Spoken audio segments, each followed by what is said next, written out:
Ya, tuko na mheshimiwa hapa Jacobs Fikirini. Sijui anafikiria nini kuhusiana na bajeti hii, bajeti nzito, bajeti nono, shilingi trilioni 4.8 pesa taslim pesa za Kenya. Mheshimiwa, what's your take?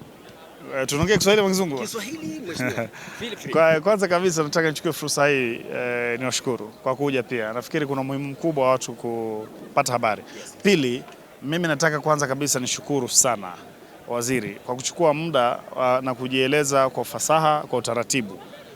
Wajua kitu cha muhimu ambacho ni muhimu sana wakati kama huu wa bajeti, huwa kuna habari potoshi nyingi. Sababu kama ulivyosikia, unaona waziri amechukua karibu masaa matatu.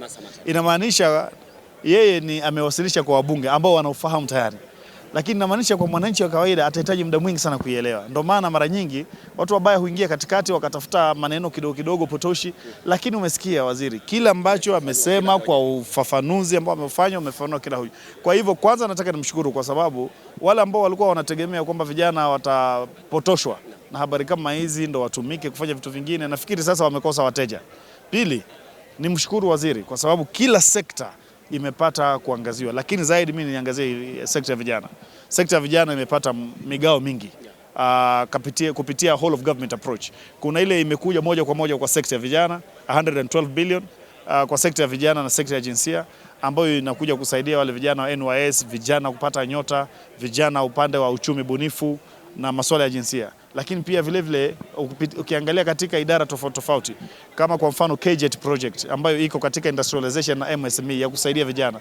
Ukiangalia MSME wamepata mgao mkubwa. Ukiangalia katika hii industrialization wamepata over 500 million ya kutengeneza research centers za vijana katika masuala ya uchumi na wengine. Na mimi naamini hakuna wakati mzuri wa vijana wa taifa la Kenya kama huu wa kupata nafasi na kuchukua advantage ya hii budget ya mwaka huu na kujipanga, na sisi tutawasaidia vijana. Sisi tutakuwa mashinani kusaidia vijana, kupeana opportunities kwa vijana sawa sawa, bila ubaguzi, bila kutoa mahali popote pale.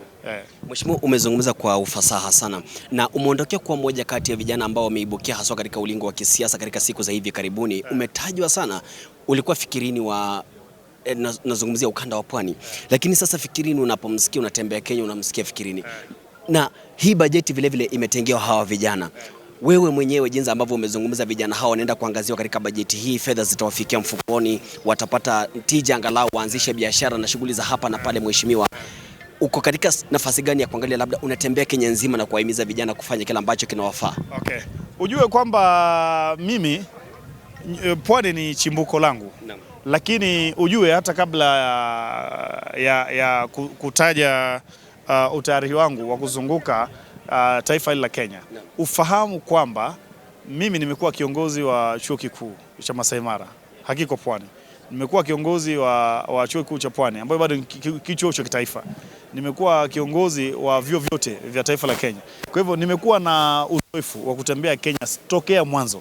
Na kitu cha muhimu sasa hivi ni kwamba sisi tutaendelea kueneza habari hizi. Ukiangalia miradi ambayo tumeifanya, kwa mfano mradi wa Nyota, ni mradi ambao umechukua idadi sawa kwa kila wodi ya Kenya, bila kuangalia huyu ni wa eneo gani ama huyu ni wa eneo gani.